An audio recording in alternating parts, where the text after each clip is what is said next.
Las opiniones y comentarios expresados en el siguiente espacio son exclusiva potestad de quienes lo emiten. Esta empresa televisora exime su responsabilidad o participación en los mismos.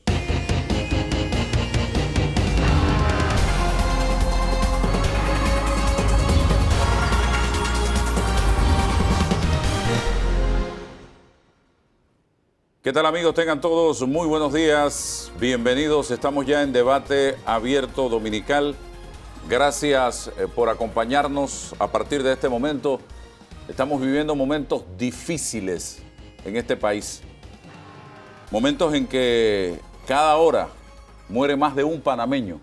Ya prácticamente en la estadística que vimos el día jueves en horas de la noche, estaban muriendo 2 panameños por hora casi. Así es, 2 por hora. Y más de 3.000 contagios diarios en Panamá, sin contar las personas que no han sido diagnosticadas y que están con el COVID. Esto realmente se escapó de las manos, Danilo, y yo creo que hoy el control, y hay que ser franco y sincero, en Panamá lo tiene el coronavirus. Se ha apoderado de nosotros porque le hemos permitido como sociedad que lo haga. ¿Qué piensa usted, doctor, brevemente? Sí, hay una prueba para la sociedad occidental, porque la sociedad occidental es la que tiene este problema fundamentalmente, salvo algunas pocas excepciones. En Europa hay una catástrofe sanitaria, una verdadera catástrofe sanitaria. ¿En Estados Unidos? Sí, en Estados Unidos. Me sorprendió mucho. Para mí, los alemanes son el prototipo de la planificación. Y escuchar a la presidenta del gobierno alemán decir esto está fuera de nuestras capacidades, y tomar las medidas que tomaron fue impactante, ¿no? Para el caso de Panamá está pasando lo mismo. En el caso de muchos países de América Latina, cada país reacciona de una forma distinta. Increíble las cosas que uno ve en Brasil, por ejemplo. Otra, la historia de México. Nuestro vecino Colombia está pasando la situación muy mal. Pero si hay algo que los científicos de la parte clínica y de la parte de las ciencias puras y aplicadas dicen ya, es que en la base, en la estructura de decisiones, aquí lo determinante es el comportamiento social. Es que el gobierno puede tomar todas las decisiones habidas y por haber. Danilo, usted que estudia la conducta humana como sociólogo, pero si no hay cooperación, no hay voluntad, no hay disposición de parte de la población, ninguna medida va a tener resultados. Mucha gente habla de ¿por qué no nos encierran un mes? Y yo me pregunto, ¿y quiénes van a salir después del mes a las calles nuevamente? Sí. ¿Suizos? ¿Chinos? ¿Europeos? ¿Japoneses? Vamos a salir nosotros mismos, y si no salimos con una conducta totalmente diferente, vamos a volver a las mismas estadísticas, Danilo. Así es. En el fondo está una estructura social que tiene un comportamiento determinado, y si ese comportamiento no se reajusta, sencillamente pues la especie va, la sociedad, el ser humano paga el precio de su conducta. Al final la sociedad paga el precio de su conducta. Y hay una línea de equilibrio muy frágil. No es fácil, no es una cuestión de encerrar a todo el mundo tan fácilmente. Los países europeos que pudieron hacerlo, Alemania, Inglaterra, Francia, España, Italia, Bélgica, una catástrofe, Bélgica. Todos estos países que han podido hacerlo, por ejemplo, Alemania tiene una gran cantidad de dinero que respalda el encierro. O sea, son países muy, pero muy ricos. En una sociedad como la nuestra, en donde la sobrevivencia o la forma de vivir es mayoritariamente por cuenta propia, es decir, por la informalidad, es decir, donde la gente vive de lo que gana o de lo que hace a la semana o al día, no cabe fácilmente una decisión como esta, porque por solucionar un problema puedes crear otro peor. Así es. La doctora Aira Ruiz, ministra consejera de Salud, nos acompaña en este momento. Doctora, la pregunta de cajonera, ¿Qué tan grave es la situación en este momento? ¿Llegamos al punto donde ya se activaron todas las alarmas? Muy buenos días, Álvaro, Danilo, y a todos los que nos escuchan el día de hoy. Definitivamente, ustedes ven, los números hablan por sí solos. Hemos aumentado el número de casos, se ha aumentado el número de fallecidos y vemos que todo esto es el arrastre de lo que pasó desde el mes de noviembre y el Día de la Madre. Entonces, las medidas que ha adoptado el gobierno para salvaguardar la vida de la gente, entendemos que no son cómodas, entendemos que mucha gente no las entiende, pero es lo que debemos hacer como gobierno responsables. Con el tema de la cuarentena, con el tema del toque de queda, con el tema de la restricción de la movilidad hacia el interior con los cercos sanitarios y los puestos de control, con el tema de tratar de disminuir los empleados públicos para disminuir al 50%, sobre todo el uso del transporte público masivo. Entonces, todas estas estrategias que hemos estado llevando adelante son para tratar de contener el sistema de salud, que el sistema de salud aguante esta embestida que esperamos que pase en los próximos días después de Navidad y Año Nuevo, tomando las medidas que hemos tomado. Una Navidad que debemos celebrar verdaderamente en el seno de la familia, que debemos celebrar, porque el que celebra Navidad es porque está celebrando el nacimiento del niño Jesús, no es una parranda cualquiera. Entonces, en ese nacimiento, para los católicos, los cristianos, estaba papá, mamá y el niño.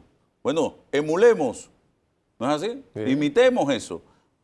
Esa burbuja que tenía María, José, el niño, en ese pesebre, es hoy el mejor momento para imitarlo y no llamar a los Reyes Magos y no llamar a todos y cada uno de los, no sé, pobladores de la comunidad de Belén en ese momento, porque es que eso es lo que queremos hacer, Danilo. Muchas veces ya estamos planeando la gran fiesta de Navidad con los vecinos, con los amigos, con los familiares. De eso no se trata. Hablemos de eso, ministra. Yo creo que el mensaje que estás dando es el correcto. Esta pandemia ha causado mucho luto y dolor en todo el mundo entero y en nuestro país.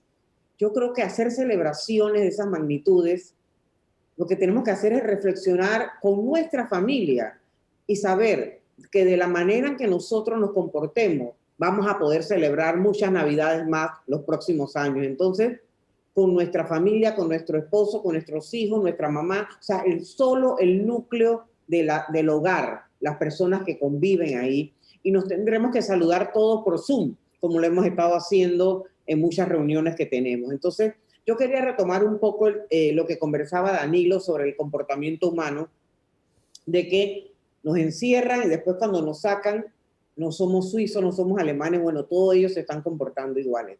Eso es como el que está obeso, Danilo. Tú te puedes hacer una cirugía de banda, te puedes hacer una cirugía plástica completa, pero si tu mente todavía sigue obesa, te va a durar esa cirugía 2 meses o 3 meses porque vas a volver a engordar, porque tu mente no cambió. Esto es igual ahora con el COVID.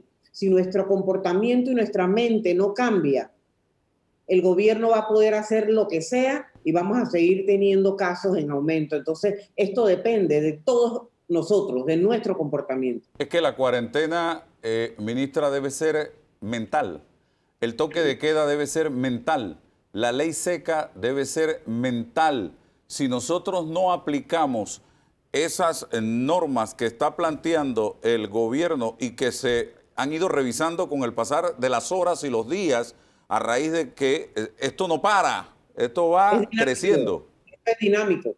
Esto es dinámico, las decisiones son dinámicas. Como estamos en un estado de emergencia nacional, como si estuviésemos en una guerra, todos los días hay que evaluar si avanza, si retrocede, dónde tenemos que fortalecer. Entonces, estamos todos los días en sesión permanente el gobierno, tomando decisiones, mirando dónde tenemos que nombrar más gente, dónde tenemos que mandar más equipos, qué tenemos que hacer con el plan solidario, con el tema de las bolsas. O sea que esto es toda una estructura compleja que se evalúa día a día.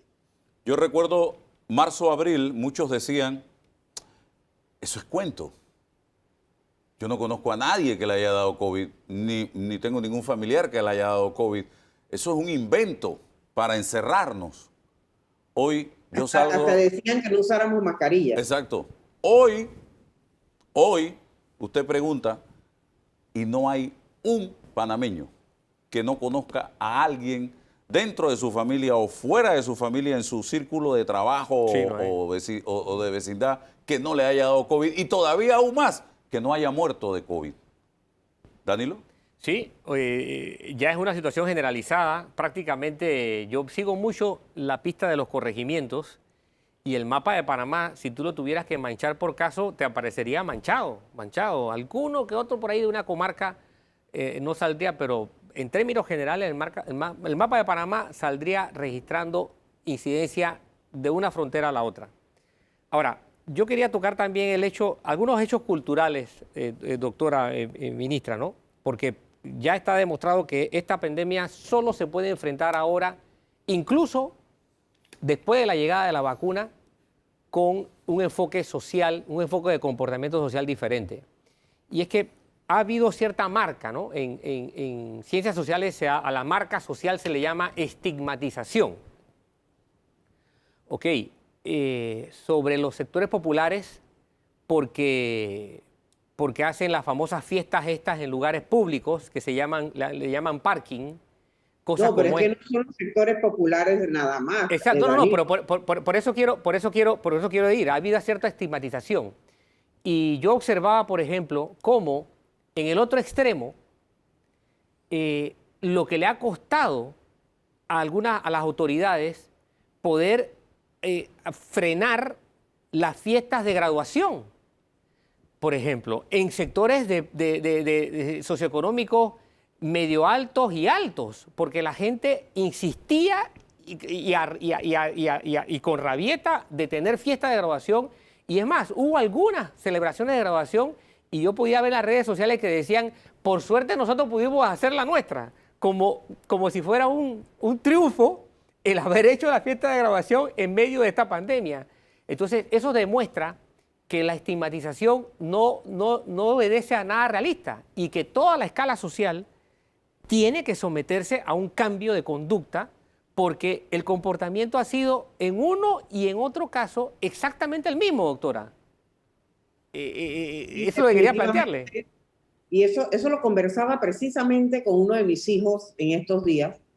Y él decía, mamá, ¿pero por qué dicen nada más que son los barrios? Sí, también en otras esferas se están dando fiestas, en restaurantes, en las casas, en los PH, en las áreas sociales, también se están dando las fiestas. Entonces, esto es un tema generalizado, que no tiene que ver con el estrato socioeconómico en el que vive, sino con la conducta del ser humano en general.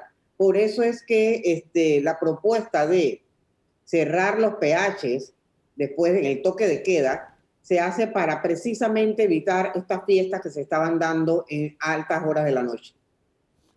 Vacuna es lo que todos estamos esperando.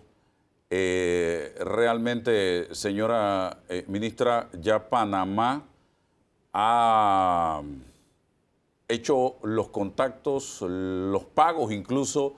Hablemos de esto, cómo hemos avanzado y si ya ustedes tienen una fecha así perentoria para que lleguen el primer cargamento de vacunas a Panamá. Sí, como bien dices, ya hemos hecho los trámites legales, todo en Contraloría, en el MEF, firmado los contratos. Estamos también con toda la adquisición de todos los insumos que se necesitan, jeringuillas, tenemos ya los congeladores especiales para la vacuna que necesita una temperatura muy baja. Y estamos preparándonos la capacitación que está haciendo el PAI a todo el equipo que va a estar aplicando la vacuna a nivel nacional. También está en marcha.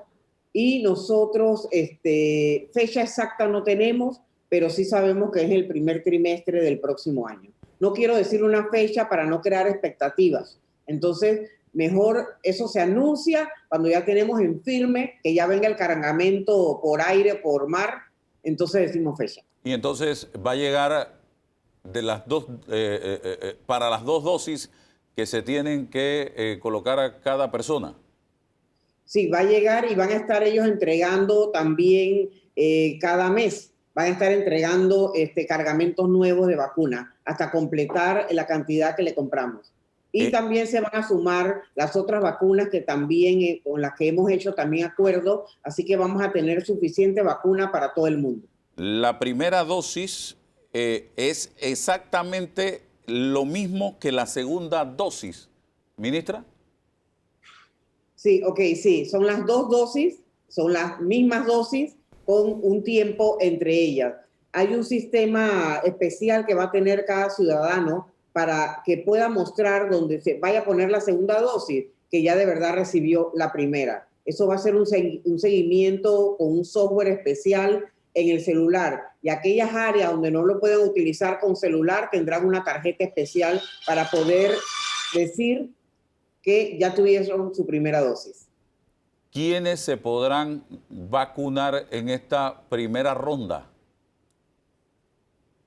Tenemos el personal de salud que está en la primera línea de exposición, todo el personal también de la Fuerza de Tarea Conjunta, adultos mayores y pacientes con enfermedades crónicas. Es la primera contingencia que vamos nosotros a realizar para vacunación.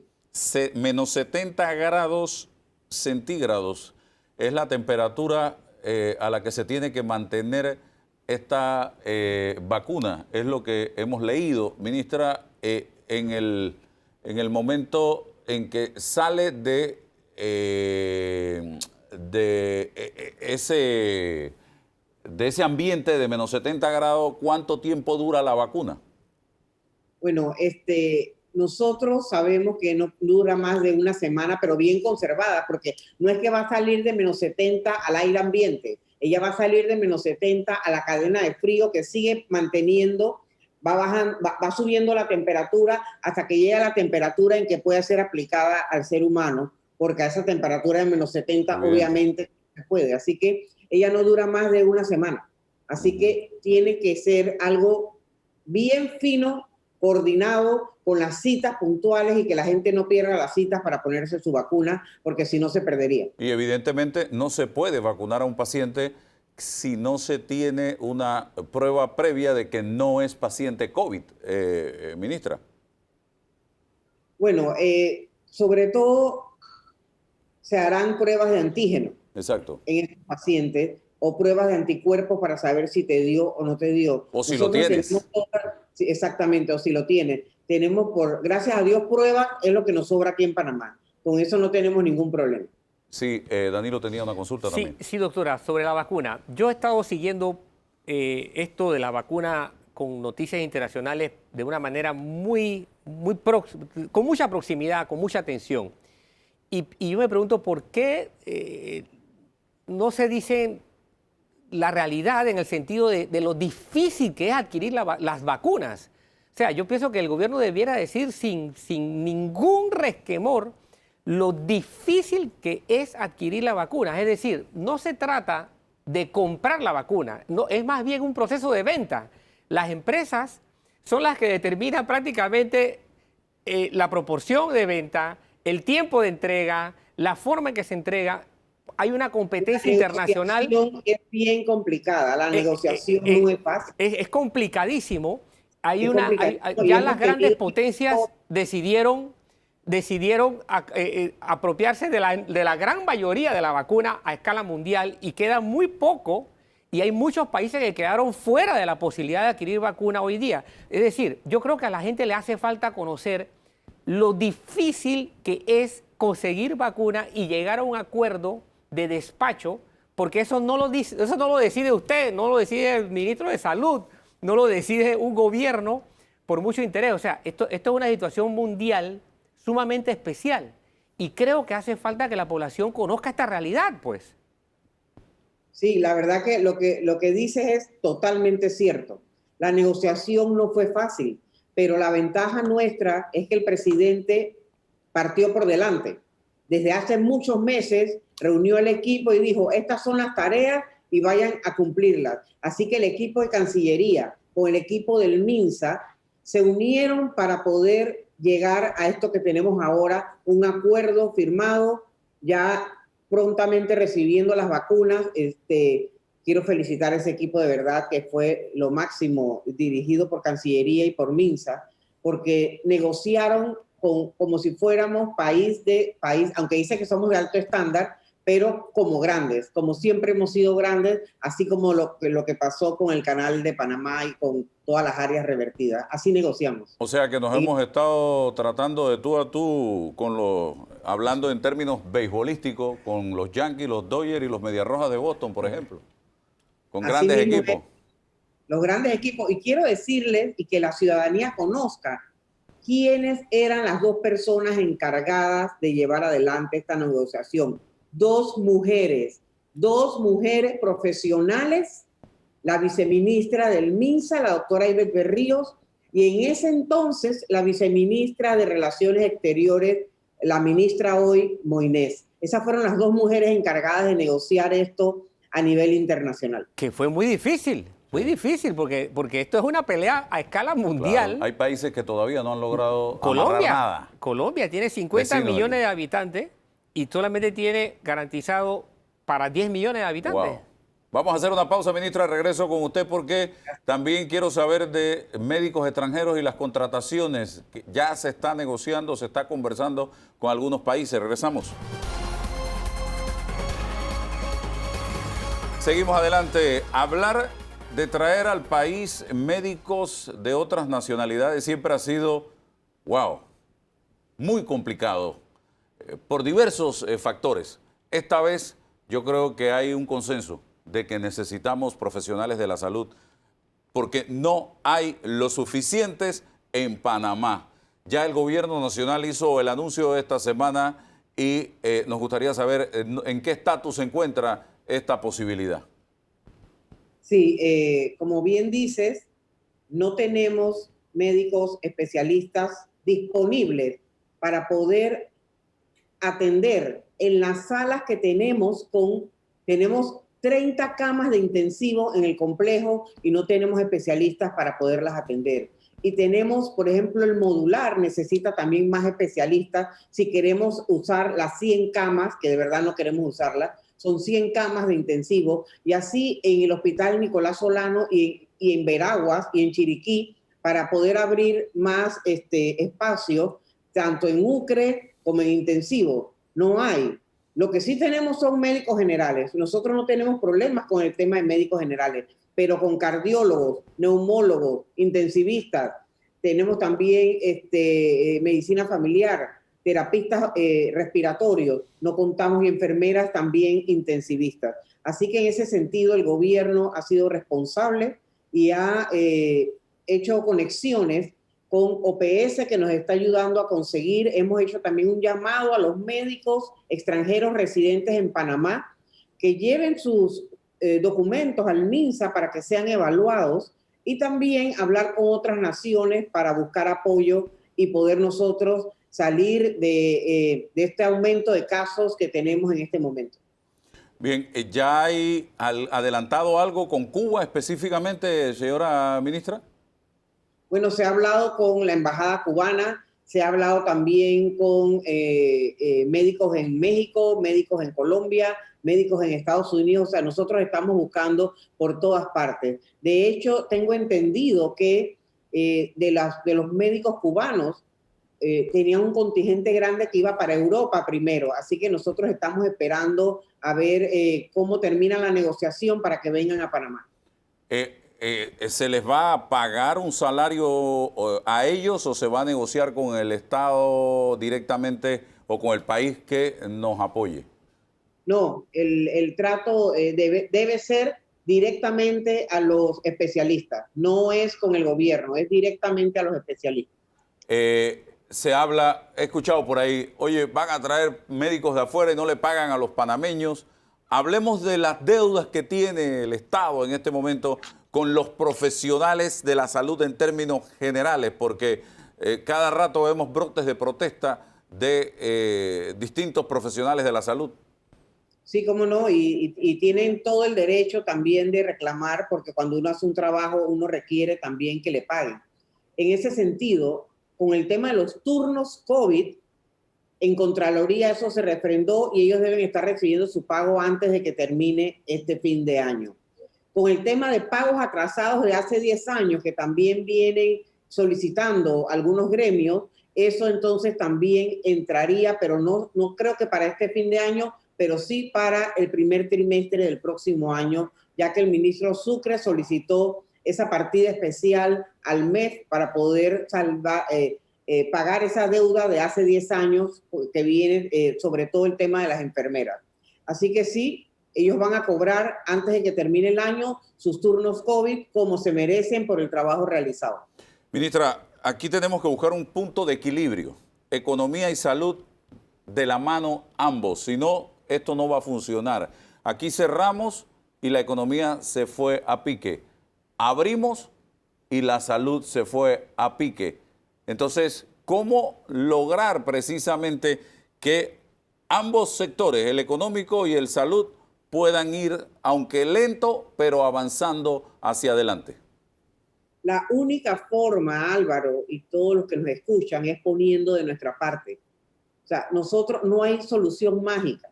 La única forma de que no haya un detonante y una explosión social en este país por falta de empleo y por falta de ingresos y por no tener que llevar a tu mesa, a tu familia, es que nosotros mismos ayudemos a contener este virus siguiendo las medidas de bioseguridad, quedándome en casa si no tengo que salir, no poniéndome mi mascarilla como debo ponerla, y si me puedo poner una careta facial, entonces úsenla también. En este momento, cuando yo salgo a la calle o tengo que ir a un supermercado por algo, a hacer súper, yo uso las dos cosas, me pongo mi careta y me pongo mi mascarilla, porque sé que eso es un lugar cerrado, con una ventilación cerrada, y ahí es donde circula entonces, puede circular el COVID y podernos contagiar todos nosotros.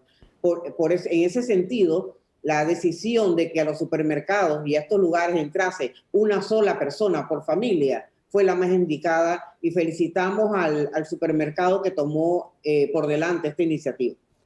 Algo que me llamó la atención en una de las últimas conferencias fue el tema de recomendar hacer reuniones cuando se tengan que hacer en lugares cerrados, que abran las ventanas, que trate de permitir que se ventile el lugar. Y yo siempre he tenido en la mente que lugares cerrados con aire acondicionado, allí debe haber algún foco de contagio realmente. Ustedes, ayer veía, por ejemplo, el Metrobús cerrado, con gente adentro, no sé si la cantidad adecuada o más, pero esto también deberíamos revisarlo, el tema del transporte, señora ministra, no solo el formal, sino el informal, gente apiñada, eso también se convierte en un foco de contagio, señora ministra. Sí, con el tema del Metrobús, los Metrobuses solo pueden abrir las escotillas que están en el techo, y esas son las que tienen abiertas. Desde que nos reunimos la semana pasada para decirles que abran las ventanas, ellos no pueden abrir las ventanas que están en los laterales, a menos que sea una emergencia, solo lo que está en el techo, y eso es lo que tienen abierto. Con el tema de los busitos piratas y los otros buses, nosotros mandamos una instrucción que tengan las ventanas abajo, que abran las ventanas para que circule el aire. Sabemos que será incómodo porque no van a ir confortables en aire acondicionado, pero en este momento primero priva la salud y la vida antes de la comodidad. Eso también va para los buses del interior, para todos, que traslada para todos los buses de rutas urbanas e interurbanas. Dígame, Danilo. También, por ejemplo, cuando vayan a un restaurante, prefieran estar afuera en la terraza que adentro. Esa es otra recomendación también. Danilo. Sí, señora ministra, el COVID copa todo el aparato de salud, tanto por el lado del ministerio como por el lado de la Caja del Seguro Social. ¿Qué tiene planeado? ¿Cómo va a enfrentarse la demanda de todas las otras enfermedades o patologías que eso no para?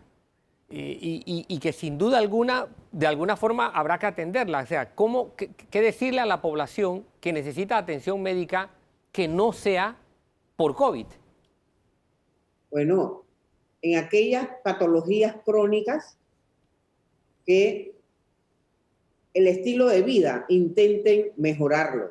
Si yo soy diabética, debo intentar comer sanamente, que utilice mis medicamentos, que no espera que se me termine mi medicamento para irlo a buscar a una policlínica o algún hospital. Entonces, tratar de que si soy hipertenso, tomarme mis pastillas, porque a veces buscan los medicamentos y los tienen así en una tablilla o en la mesa de la cocina y los ven todos los días y no se lo toman. Tómense sus medicamentos, porque en este instante que tenemos esta pandemia, hay que evitar ir al hospital descompensado. Hay que evitar ir al hospital a buscar una cama de hospital porque en verdad están llenas. Entonces, si nos cuidamos en casa, nos tomamos nuestros medicamentos, comemos sanamente, autocuidémonos para evitar ir al hospital porque de verdad estamos sumamente llenos con pacientes con COVID. Mensaje final, señora ministra, se nos acabó el tiempo. Bueno, el mensaje final es, esto no ha terminado. Seguimos batallando contra este virus. La única forma de salir adelante y bajar los casos es que todos seamos conscientes de las medidas que debemos tomar. El gobierno no tiene que encerrar a nadie ni hacer cuarentena si nosotros mismos tomásemos la decisión en conciencia de quedarnos en casa sin que nos obliguen. Entonces yo hago ese llamado a la solidaridad del panameño en estas fiestas navideñas, que son fiestas de dar, fiestas de amor, fiestas de estar en familia, que el mejor regalo que le podemos dar a nuestros seres queridos es la salud. Y para conseguir salud, debes quedarte en casa y tener todas las medidas de bioseguridad a tu alcance. Gracias. Gracias, ministra. Y seguimos acá porque en el día de ayer, Danilo, sorpresivamente hicimos contacto con Néstor Flores. Es un panameño de Chorrera. Él trabaja en el Hospital St. Barnabas en el Bronx, en Nueva York, y ya fue vacunado ayer precisamente. Vamos a escuchar lo que nos decía en este contacto que hicimos anoche. Adelante. Amigos televidentes, en esta oportunidad estamos conversando con Néstor Flores. Él es un panameño que vive en el Bronx, en Nueva York, y me dieron la noticia de que ya fue vacunado el día jueves allá en Nueva York, en un hospital donde él labora. Cuénteme, don Néstor, ¿de dónde es usted acá en Panamá? Bienvenido. Sí, buenas noches a todos en el programa, su oyente. Yo soy de Chorrera, chorrerano. Ah, usted es chorrerano. Panamá. Sí, de Chorrera. ¿Desde cuándo en la vive? Plaza 28. ¿Desde cuándo vive en Estados Unidos? Ya muchos años tengo acá, como en el 86, acá. Muchos años. ¿Y dónde trabaja, señor Flores? Acá en un hospital. ¿Y por qué lo vacunaron? Cuénteme en qué área trabaja y por qué lo vacunaron. Bueno, todos los que trabajamos en el hospital nos están vacunando, todos los que trabajamos en el hospital, en cosas del gobierno, sí, hacen la prueba para ver cómo está y está la vacuna ahí, pues yo la aproveché para protegerme, ¿no? Personal. ¿Usted no ha tenido COVID durante esta pandemia? Bueno, gracias a Dios no. Gracias a Dios me he cuidado tomando las medidas y gracias a Dios pues no he tenido nada de eso hasta ahora. La vacuna que a usted le pusieron fue la vacuna de Pfizer. Sí, creo la de Pfizer, esa. ¿Qué la de 25. ¿Qué le dijeron antes de vacunarlo? ¿Cómo fue el proceso? Cuénteme qué pasó, cuénteme un poquito la historia. Sí, no, que si había tenido COVID o ya te sufro de alguna enfermedad, asma o cosas así, ¿no? Hasta ahora, pues, gracias a Dios, soy un hombre saludable y nada, me la pusieron ahí. Y no, una vacuna normal. Y después me la vacunaron. Tuve que esperar como 15 minutos para ver si tenía una reacción, pero no, todo normal, no me pasó nada. Y después me dejaron ir para la casa. ¿Cuántos años tiene usted, señor Flores? ¿Cuántos años? ¿Cuántos años tiene? 60, 60. 60 años. ¿Sintió algo al momento de la vacunación? No, nada, una vacuna normal, como cualquiera. 15. No tiene nada del otro mundo. ¿Y qué le dijeron cuando se vacunó? ¿Tiene que regresar a vacunarse en la otra dosis dentro de cuántos días? Bueno, la otra dosis es enero 7. Ujú. Y en este periodo de tiempo, ¿le recomendaron algo especialmente? ¿Seguir cuidándose solamente? Sí, cuidarse normal, como vengo haciendo, y nada más, no hay nada de extrañarse, de cuidarse nada con la mascarilla y seguir haciendo lo normal como estamos hasta ahora. Señor Flores, Sí. su esposa también es panameña. Sí, ella viene de Panamá, sí, ella viene de Panamá, la ciudad. ¿Cómo se llama su esposa? Luz, Luz, es de San Miguelito, me dijeron. sí, ella es de Miguelito, de por ahí de San José. Ajá. ¿Y desde cuándo no viene por acá, por Panamá? Bueno, voy todos los años, voy a Panamá todos los años, por los meses de enero, marzo, por ahí que cojo vacaciones, sí que tengo las 2 semanas, un mes. Ajá. Y bueno, entonces, ¿usted recomienda a la gente vacunarse frente a la situación que estamos viviendo? Usted ha sido, creo yo, que uno de los primeros, si no el primero de los panameños que ha recibido esta vacuna, señor Flores. Sí, yo recomiendo a la gente que se la ponga porque tanto esperar que la vacuna, ya está la vacuna, pues no es porque, al contrario, hay que estar contento que se ponga la vacuna para poder sobrevivir. El que no se quiere poner porque quiere morirse. Oiga, Pero, no, la vacuna se salva muchas vidas con la mentalidad de uno cambia, ¿entiendes? ha sido muy difícil la pandemia en Nueva York por la información que hemos estado leyendo durante todos estos meses. O sea, aquí en Nueva York hay casi 8 millones de habitantes y mucha gente aquí que le gusta el vacilón y la fiesta ¿entiendes? Y eso ha traído consigo muchas muertes y mucho contagio. Sí, en los meses atrás hubieron muchas muertes porque mucha gente, todos los días morían 80, que 100, 80, 70 gente diario. Sí. Bueno, y ya están vacunando entonces al personal de salud, a los colaboradores que trabajan en el hospital. Es lo que están haciendo en este momento como la primera línea de fuego dentro de esta pandemia. Sí, ya empezó ya la vacuna para los hospitales, para la gente que trabajan ahí, para los doctores, los médicos, también todos, muchos están vacunados, los mismos médicos están vacunados. Así que ya eso está avanzado aquí, ya está avanzado. ¿Entiendes? Bueno, muchísimas gracias, Néstor Flores, por compartir esta bonita experiencia con Panamá a través de Debate Abierto. Gracias. Cómo no, toda mi gente que se ponga la vacuna para que cambie la vida y tenga una mejor dicha para todos. Gracias. Saludos a su esposa y a todos allá. Gracias, igual.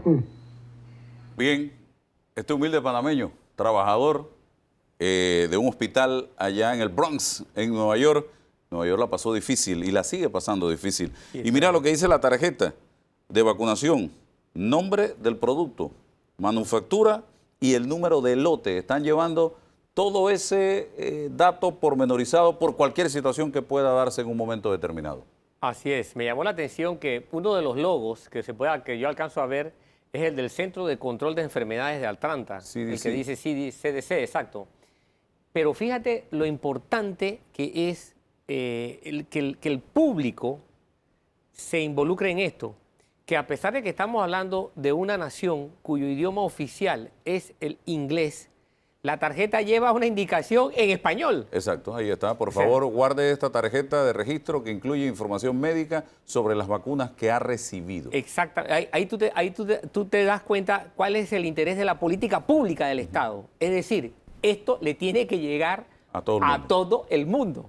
Entonces, son los detalles que tú dices que una política abierta, el gobernador Cuomo, por ejemplo, ayer casualmente de ese estado, tomó una serie de disposiciones nuevas porque Nueva York está viviendo un repunte de los casos también y ha dado directrices muy abiertas para toda la población del estado. Y 21 días de diferencia, 17 de diciembre, 7 de enero. Tiene que volver a vacunarse con la vacuna de Pfizer. Vamos al cambio y regresamos con la ministra de Trabajo, Doris Zapata.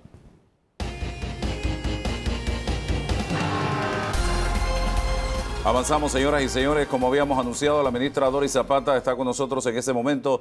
Ministra, vamos a diríamos, explicarle a la gente de forma digerida, ya, masticada, este anuncio que ustedes hicieron esta semana para mayor comprensión sobre la suspensión de contratos, y de allí se generarán algunas preguntas. Por favor, lo más breve posible, señora ministra.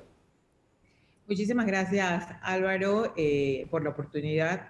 Igualmente, saludo a todos los que tienen la oportunidad de escucharnos. Quiero, en primer lugar, que me permitas poner en contexto cuál ha sido la evolución hasta llegar aquí a la aprobación del decreto 229 del 15 de diciembre, porque han sido semanas largas, intensas, de muchísimo trabajo, donde hemos podido analizar no solamente toda la base de datos que tenemos en el Ministerio de Trabajo en cuanto a la suspensión de los contratos que hemos recibido, a ese mundo de 282.000 contratos suspendidos desde marzo de este año, sino que tuvimos que analizar también cuál era el comportamiento de las reactivaciones, cuál era el comportamiento de la economía también, y además de esto, poder, dentro de las cifras que nosotros estamos manejando en el Ministerio de Trabajo, revisar cuántas orientaciones laborales, de estas orientaciones laborales, cuántas estaban dirigidas a formalizar mutuos acuerdos, a hacer los cálculos de prestaciones para poder nosotros ir analizando y establecer un mecanismo que nos permitiera un retorno gradual de los trabajadores a sus puestos de trabajo, sin perder de vista la realidad que nosotros tenemos, y es el comportamiento de la pandemia del COVID-19 y cómo íbamos evolucionando. Dando este análisis, nosotros también hicimos acercamiento con cada uno de los gremios, tanto de los empresarios como de los trabajadores, para poder hacer las consultas, escuchar cuáles eran sus preocupaciones, cuáles eran además las preocupaciones de cada uno de los sectores que ellos representaban, y sin establecer una mesa formal de diálogo, escucharlos y tomar entonces las decisiones, tomando siempre en consideración que nosotros obviamente tenemos una evolución, había una caída del Producto Interno Bruto, teníamos que revisar estas cifras semestralmente, nos reunimos con el Instituto Nacional de Estadística y Censos para ver cuál iba siendo la evolución también de la economía, cómo estaban representadas la evolución en cada uno de los sectores de la economía, hasta definir, establecer un decreto que pudiese ordenar el retorno gradual de los trabajadores a sus puestos de trabajo de acuerdo a la realidad analizada que nosotros estábamos viendo desde el Ministerio de Trabajo y desde la Dirección General de Trabajo. Esto también nos permitió ver cuál era el comportamiento de las reactivaciones. Nosotros tenemos en estos momentos, todavía actualmente, alrededor de 5.400 contratos son reactivados semanalmente. Esto te tira un monto de 24.000 mensuales. Esto nos indicaba que si hacíamos un análisis, nosotros debíamos estar para final de año teniendo una reactivación más o menos del 40% de los contratos suspendidos. Actualmente tenemos un 37.4% de los contratos reactivados. 105.566 contratos han sido reactivados, y de estos están divididos por sectores. El sector menos impactado, Álvaro y Danilo, ha sido el sector primario, por las actividades que ésta encierra, que obviamente es el que en el decreto nosotros estamos ordenando que a partir del mes de enero sea 50% de reactivación de este sector. ¿Por qué? Porque en estos momentos son 1.978 personas que están con contratos suspendidas en este sector. 0.9% nada más fue suspendido en estos contratos. Entonces, al analizar todo esto, nos indicaba que teníamos que tener también un tratamiento especial para aquellas micro, pequeña y mediana empresas que tienen una situación especial, incluyendo las actividades que se derivan del sector turismo. ¿Y por qué de este sector? Porque no solamente enfrentamos como gobierno nacional una pandemia, sino también que en estos meses pasados entra ETA y golpea nuevamente al sector turismo. Y esto lo que hizo fue paralizar totalmente la reactivación de los contratos en las provincias de Bocas del Toro, Veraguas y Chiriquí. Así que teníamos que hacer una legislación especial. Nosotros iniciamos dándole un marco de referencia por sector, que inicia en el sector primario con un 50%, al sector secundario con un 20%, al sector terciario con un 25%, haciendo la salvedad de un 10% en las actividades vinculadas al turismo y que iniciarán entonces en la reactivación a partir del mes de marzo.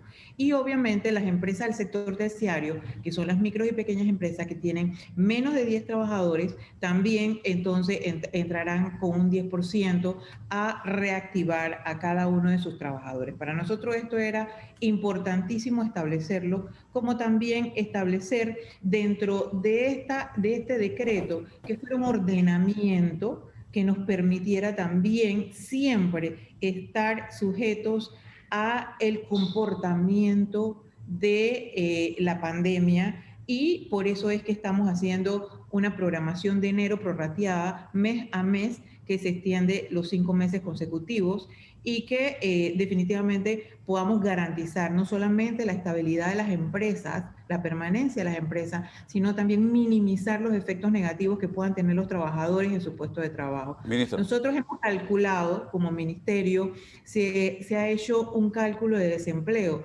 Analizábamos las últimas cifras que estaba presentando la OIT, y la OIT nos dice que para la región Latinoamérica y Caribe, nosotros estamos en un 10% del desempleo, que es el cálculo. El Fondo Monetario establece un 13% y el Banco Mundial un 12.5%. Como ves, gira alrededor del mismo porcentaje a fin de mes, y que esto impactaría a unos 30 millones en la región de Latinoamérica y el Caribe.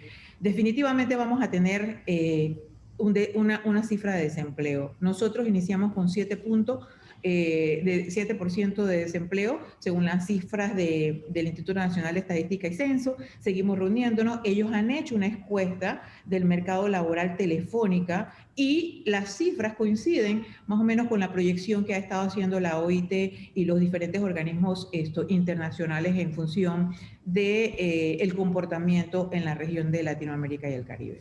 Ministra, aquí hay muchas empresas que comenzaron a trabajar durante este periodo entre junio o julio y diciembre, y han ido avanzando, pero no han llamado de vuelta a toda su plantilla, a todo su equipo, a todo su personal. Ya muchas de estas empresas saben cuál o cómo pueden ellas seguir subsistiendo y que no van a poder contratar a toda la gente, pero siguen dándole esperanza a esa gente a través de la figura del contrato suspendido.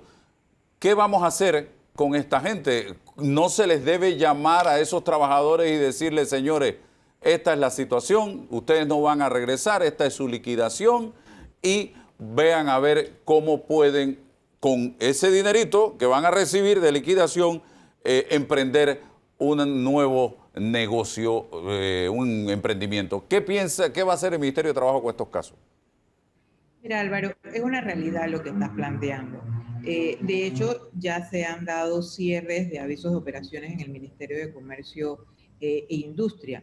Nosotros manejamos la cifra del MISI y de marzo a este mes de diciembre se han retirado, se han cerrado alrededor de 13.000 avisos de operaciones de comercios en el país. Y también es cierto que hay partes donde algunas empresas han llamado a sus trabajadores y les dicen, para ayudarte, no te reactivo el contrato, te contrato por servicios profesionales y esto es ilegal. La verdad es esa, y porque además, recuerda que los trabajadores que están suspendidos se encuentran en la base de datos también del programa Panamá Solidario. Las empresas enfrentan una realidad.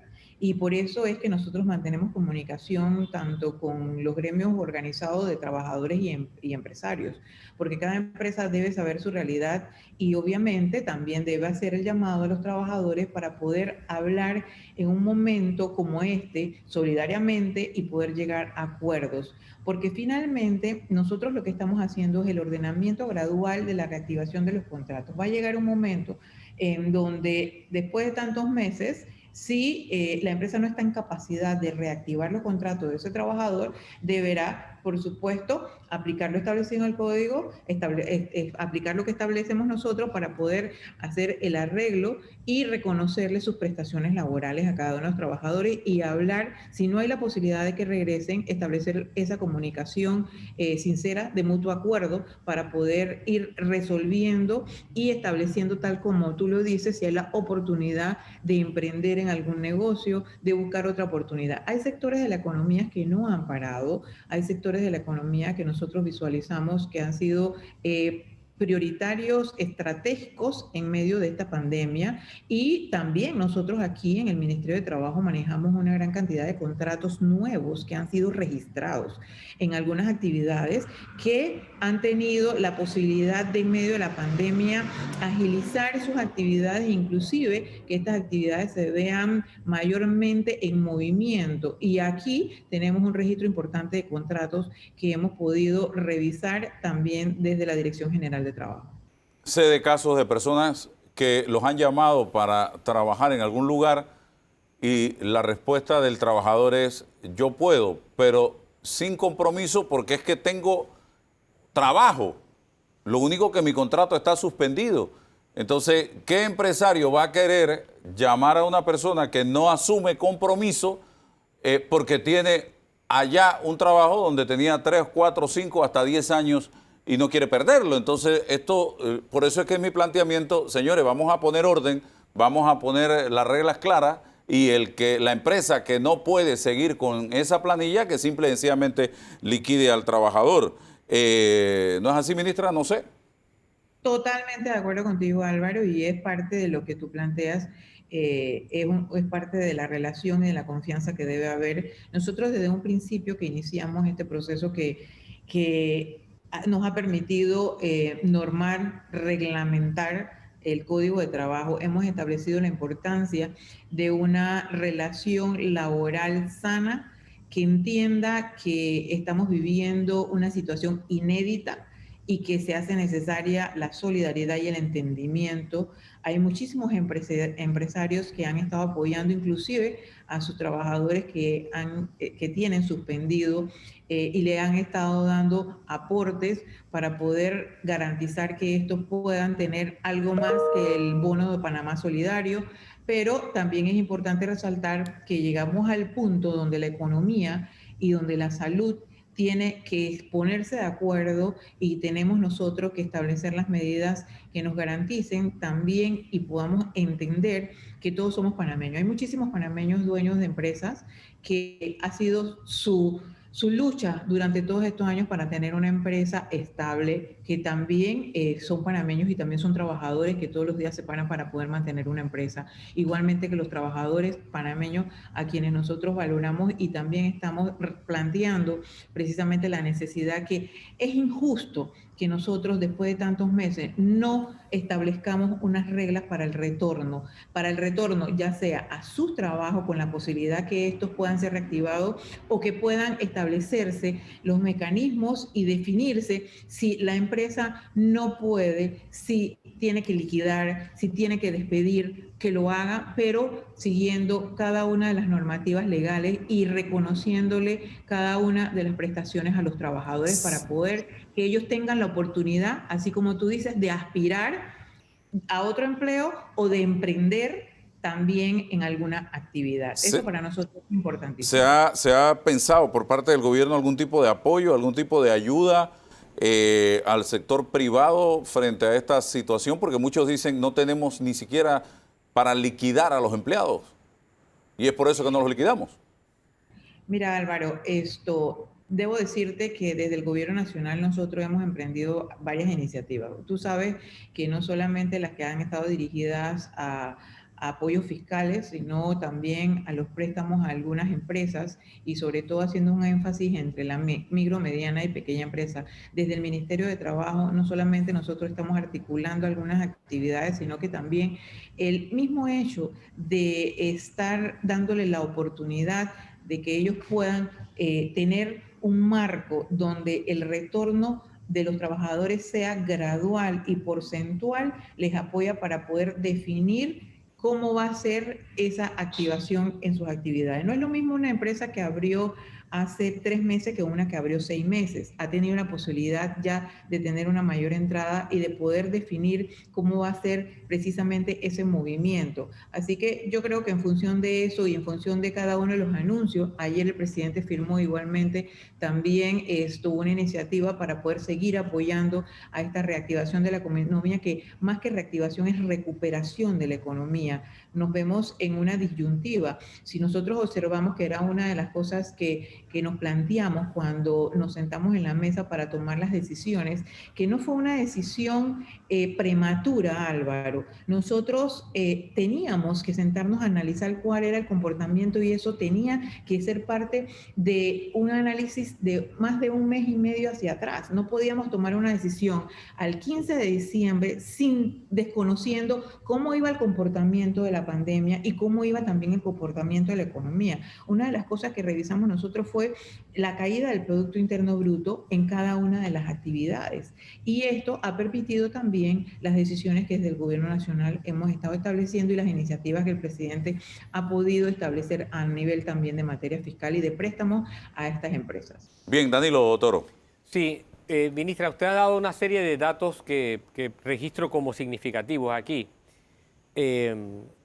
Arrancamos el año con un 7% de desempleo reconocido ya por las estadísticas oficiales del Estado. Y las cifras que plantea OIT, por ejemplo, de 10% actualmente, me hacen ver que hay un escenario de la pandemia deja un 3% de incremento.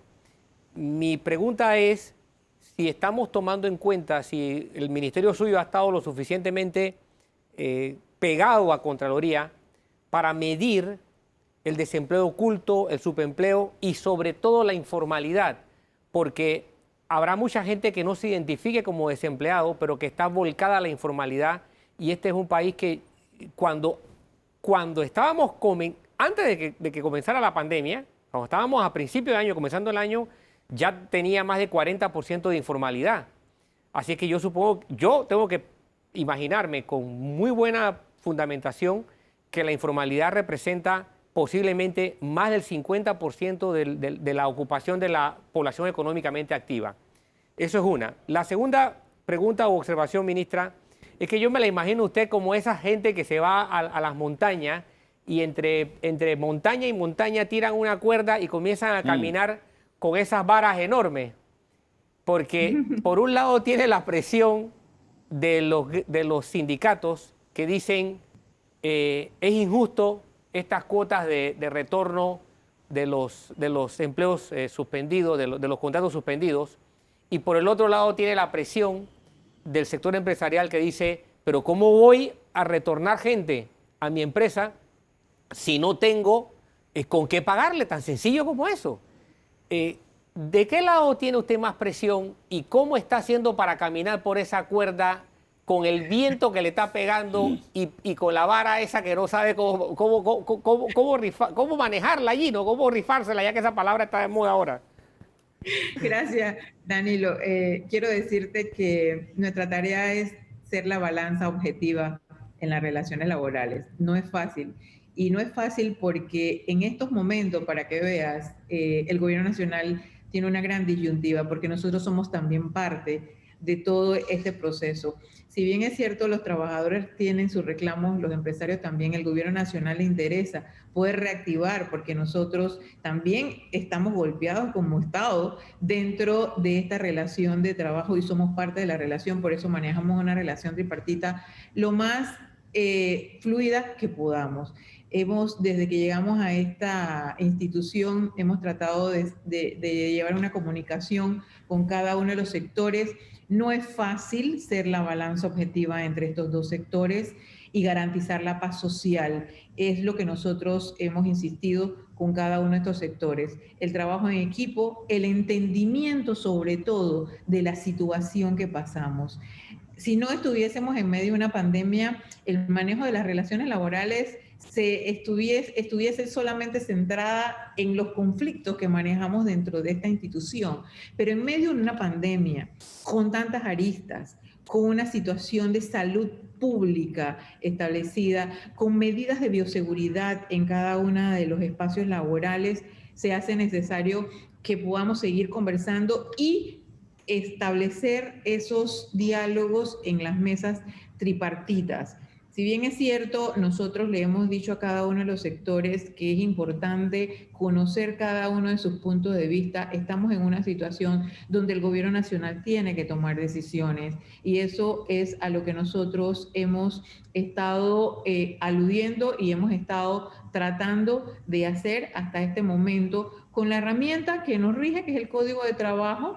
Hemos reglamentado, iniciamos en marzo con la reglamentación de la reducción de la jornada, establecimos una reglamentación también para poder llegar hasta este momento y garantizar la estabilidad de las empresas y garantizar los efectos negativos en cuanto al tema del desempleo para cada uno de los trabajadores con el decreto 81 que estableció la prórroga de la suspensión del contrato. Establecimos una mesa de diálogo, aprobamos una ley, la ley 157, que nos ha permitido llegar hasta este 31 de agosto y esta ley es realmente el fundamento por la que nosotros también establecemos la aprobación de este decreto 229, que quiero aprovechar también la oportunidad para decirte que en medio de este análisis, durante todo este tiempo, nosotros también en este decreto nos comprometemos a hacer una presentación los primeros días del mes de enero, tanto en el Consejo de Gabinete finalizando este año, para poder presentarlo una vez la Asamblea Nacional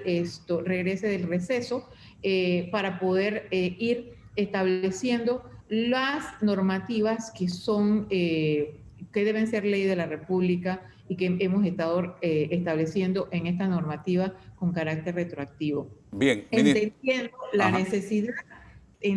la necesidad de que todos los sectores estén conectados y estén representados en la normativa especial y temporal que nosotros hemos planteado, Álvaro y Danilo. Sí, se acabó el tiempo, pero tengo una pregunta lo más breve posible. Aquí hoy, muchos de los que nos están viendo, señora ministra, están sin trabajo y no lo saben. Por dos razones. Una, porque la empresa ya no los necesita, o porque la empresa quebró y ellos no se han dado cuenta porque están esperanzados a que los vuelvan a llamar. ¿Qué debe hacer? Uno, el trabajador que está en estas condiciones el 2 de enero, cuando todos volvamos a la realidad después del cierre del año, ¿o qué debe hacer el empresario correcto el 2 de enero? Mira, los trabajadores deben comunicarse con sus debidas empresas, con sus debidos patronos, para poder ir estableciendo cuál va a ser el mecanismo. Creo que para enero ya nosotros vamos a tener bien definido, con las reglas que hemos podido establecer en el decreto 229, cuáles son las posibilidades. Obviamente no manejamos la realidad de más de las 80.000 empresas que están registradas en el Ministerio de Comercio e Industria y tampoco manejamos la realidad económica de cada una de estas. Pero es importante que pueda establecerse la comunicación y que los trabajadores entonces, en medio de esta reactivación, estén claros si entran en ese porcentaje de enero o tienen la posibilidad dependiendo de la actividad. Por eso es que normamos de acuerdo a sectores y dependiendo de la actividad económica. Dependiendo de la actividad económica van a poder ir retornando a sus puestos de trabajo en los meses siguientes. Y si las empresas ya tienen una realidad como esas que han cerrado, establecer claramente con sus trabajadores, llegar a los acuerdos y aplicar el Código de Trabajo para poder hacer el reconocimiento de sus prestaciones. Lamentablemente, Álvaro, sí vamos a tener una cifra de desempleo. La informalidad, como hablaba Danilo, nosotros hemos estimado que crece un 10% la informalidad. Nosotros hemos presentado ante el Consejo de Emprendimiento, que somos parte y que preside AMPYME, una iniciativa para establecer una ventanilla única. El Código de Trabajo no obliga el registro de los despidos, así que tenemos una base estadística que no manejamos, pero sí vamos a instalar una ventanilla única donde vamos a estar varias instituciones para poder llevar un registro. Estas instituciones que está proponiendo el Ministerio de Trabajo están compuestas por AMPYME, INADE, IPACOP, estamos nosotros y otras instituciones que estamos evaluando para poder nosotros hacer no solamente el registro, sino también para poder conectarlos con las diferentes iniciativas que el gobierno nacional se ha estado planteando para apoyar a la micro, pequeña y mediana empresa, pero también para capacitar a nuestro recurso humano, que es el que estamos nosotros tratando de llegar en esa instalación o esa construcción de esa base de datos, dándole prioridad a los sectores que hoy nos dice el país que nosotros podemos ir insertando a una mano de obra. El sector de la tecnología, que es estratégico, el sector de la logística, que para nosotros se vuelve estratégico también, el sector marítimo, que para nosotros es importante seguir trabajando no solamente con los jóvenes, sino que seguir trabajando con esos trabajadores que han estado por muchísimos años, que han tenido retiros voluntarios, porque aquí hay muchas empresas, grandes empresas, que han hecho planes de retiro voluntario, se han acogido a algunos trabajadores y tienen una formación que nosotros podamos reconvertir a otros sectores de la economía nacional y que podamos asegurar esas plazas de trabajo y el beneficio a cada una de sus familias. Para nosotros eso es fundamental. Gracias, ministra Doris Zapata, ministra de Trabajo y Desarrollo Laboral, por estar con nosotros. Muchísimas gracias a ti, Álvaro y Danilo. Saludos.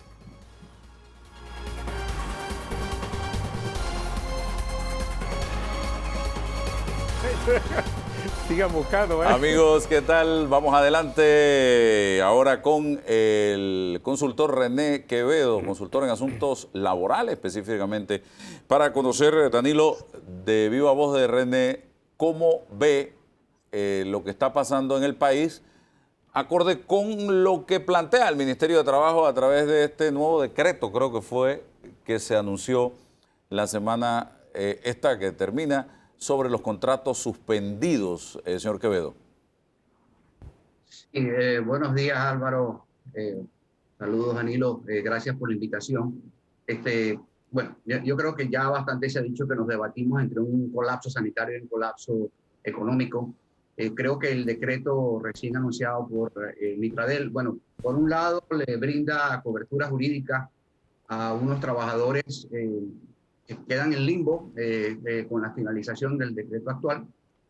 Sin embargo, la prolongación, digamos, de la suspensión de contratos, a mi juicio, es mi opinión personal y yo creo que todo de manera constructiva, no pretendo cuestionarlo, digamos, desde el punto de vista legal.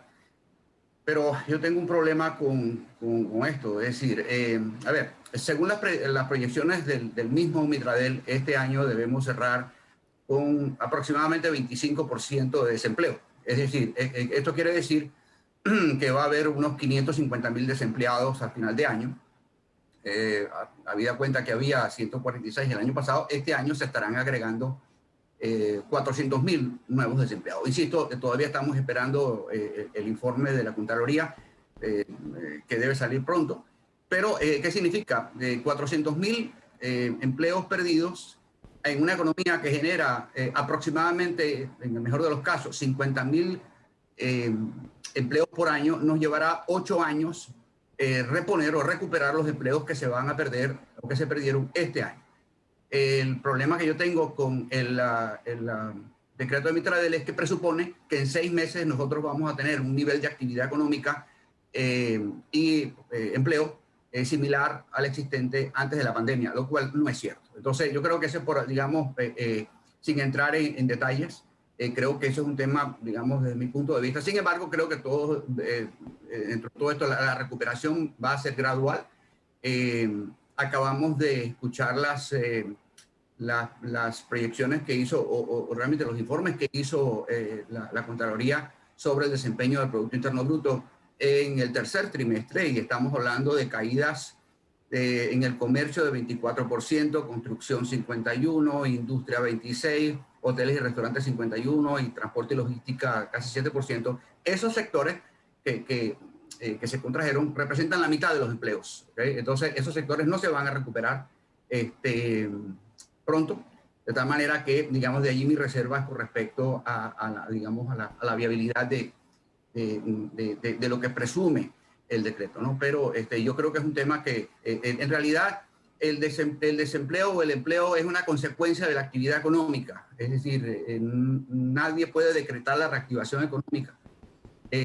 Podemos reaperturar la oferta. Esto ha ido extremadamente lento. Nosotros tenemos desde mayo que se reabrió el bloque 1 y apenas un tercio de los contratos suspendidos y registrados en Mitradel han sido reactivados, a lo cual hay que agregar los contratos suspendidos y no reactivados, particularmente y no registrados, particularmente en pymes, muchos de los cuales no van a ser activados. Aparte de esto, según las declaraciones del mismo Mitradel, solamente 3.000 empresas en todo el país, de las probablemente 80.000 que existen, tienen recursos suficientes para hacer frente a las liquidaciones del personal que van a necesitar, ¿no? Así que yo creo que estamos hablando de una realidad muy clara, de tal manera que primero, si no reactivamos el consumo, los contratos no se van a reactivar. Y el consumo no se va a reactivar mientras tengamos miedo, mientras exista realmente este peligro de contagio. Nada cierto depende de algo incierto. Si no podemos controlar la tasa de contagio del COVID, va a ser muy difícil que podamos estructurar un plan de reactivación. Se está hablando de encierro, pero el problema no es lo que ocurre cuando estamos encerrados. El problema es qué pasa después. ¿Okay? Exacto. Tenemos que convivir y al final del día es tema de comportamiento social, porque tuvimos el confinamiento más severo de Latinoamérica. Nuestro Producto Interno Bruto cayó más fuerte que todos los países en Latinoamérica. Y sin embargo, el 29 de julio, cuando estábamos en el medio de la pandemia y salimos en el New York Times con la tasa de contagios por cada 100.000 habitantes más alta de todo el mundo. Entonces, René, le decía yo a la ministra Doris Zapata, con la que conversamos hace algunos momentos, que hay miles de personas que todavía tienen la esperanza de que le reactiven el contrato, pero que ya no tienen trabajo y no lo saben. Hablemos de eso brevemente, René. ¿Qué va a pasar con esa gente? ¿Cómo atender a esa gente? Yo le decía a la ministra, esa gente hay que llamarla y decirle, ya tú no tienes trabajo. ¿Cuántos años tuviste en la empresa? Tanto. Bueno, vamos a llegar a un acuerdo de liquidación. No te puedo pagar inmediatamente, pero vamos a ver qué hacemos. No sé qué dice usted. Y ya vamos borrón y cuenta nueva. Totalmente de acuerdo, o sea, es cierto. La mitad de los empleos asalariados del sector privado están suspendidos o ya no existen. Entonces yo creo que es una realidad que tenemos que enfrentar. Entonces creo que efectivamente, y es es una situación que tenemos que encarar, tenemos que sincerar las cifras de estos 180.000 o el número que sea de contratos aún suspendidos. ¿Cuántos son realmente viables? Y esa es una pregunta que yo tengo. O sea, ¿cuántas de esas empresas se van a recuperar en los 6 meses que dictamina el decreto? Yo creo que es algo que tenemos que abordar. La verdad es una sola, ¿okay? Entonces creo que tenemos que sincerar, aunque no nos gusten las cifras, creo que tenemos que sincerarlas y sentarnos a hablar. Definitivamente el COVID no vino con un manual de instrucciones. Esto no es culpa de nadie. O sea, y yo creo que en este momento achacar la responsabilidad de lo ocurrido a alguien, creo que no nos lleva a ninguna parte. Tampoco ideologizar. Máxime que el 53% de todos los empleos en el país está generado por por trabajadores informales y trabajadores que trabajan en empresas de menos de 10 trabajadores. Así que no estamos hablando de realmente microempresarios, ¿no? Así que es una realidad que tenemos que enfrentar todos juntos mirando la misma información. Danilo. Sí, don René, quiero aprovechar porque hace poquito le escuché, si mal no escuché a la ministra, el OIT estaba previendo 10% de desempleo. A mí me pareció un cálculo muy conservador, demasiado optimista, terriblemente optimista. Y sobre todo porque hay algo que oculta mucho y que quisiera su apreciación sobre eso, que es la informalidad. ¿Cómo percibe usted que eso en el mundo laboral panameño está evolucionando?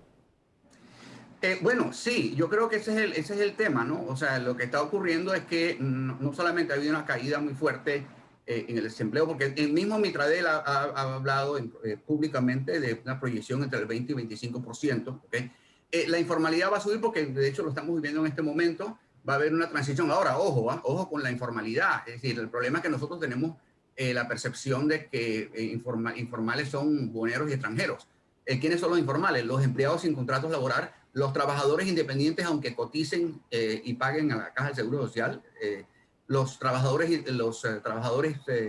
familiares, los patronos con menos de 5 trabajadores y las empleadas domésticas. Yo soy informal, yo tengo 25 años con mi empresa de consultoría, pago impuestos, cotizo a la Caja del Seguro Social y yo soy informal. Entonces, esa informalidad va a crecer, está creciendo va a ser realmente una reacción lógica al nivel de desempleo, que yo estimo que estará entre 20 y 25%. Entonces, obviamente tenemos que esperar las cifras de la Contraloría, pero se respira. O sea, yo no creo que en realidad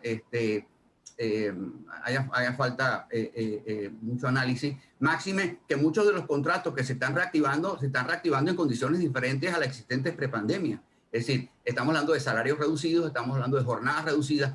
Entonces creo que es un tema que creo que hay que sincerar y ver con qué contamos, cuánto realmente, cuáles son los empleos que realmente son sostenibles.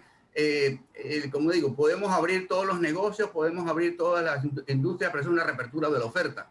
Pero la economía solamente se va a reactivar cuando se reactive el consumo. Y estamos con niveles de actividad económica muy inferiores a las que teníamos hace un año. Así que yo creo que debemos partir de realidades más que de buenas intenciones. ¿Qué debe hacer el trabajador que hoy está en contrato suspendido el próximo 2 de enero cuando comencemos el nuevo año? Sí, yo creo que tiene que contactar a su empleador definitivamente, o sea, porque las condiciones en las que tiene hoy terminan el 31 de diciembre. Entonces, tiene que haber una negociación y tiene que haber una conversación con los empleadores y arribar a nuevas condiciones dentro de las realidades y estas pactarlas en un nuevo contrato, ¿no? Yo creo que eso sería la primera. Ahora bien, lo que está ocurriendo es que muchos trabajadores con contratos suspendidos han perdido contacto con sus empleadores. Muchas empresas han cerrado. Entonces creo que esa es una situación en aquellos casos donde esto haya ocurrido. Es importante que definitivamente se apoyen en Mitradel.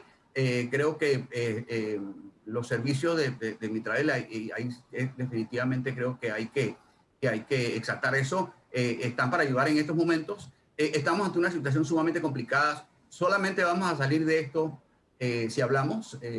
Muchas empresas no tienen la liquidez para poder liquidar al personal.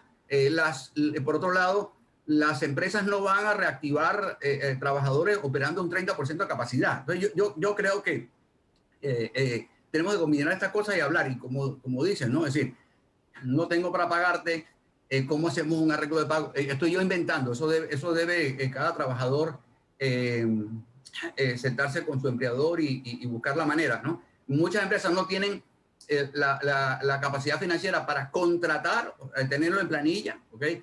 Y mucho menos para liquidar. Entonces creo que es una realidad que tenemos que enfrentar y esto se tiene que hacer a través del diálogo directo entre empleadores y empleados. Sí, aquí hay dos tipos de empresarios.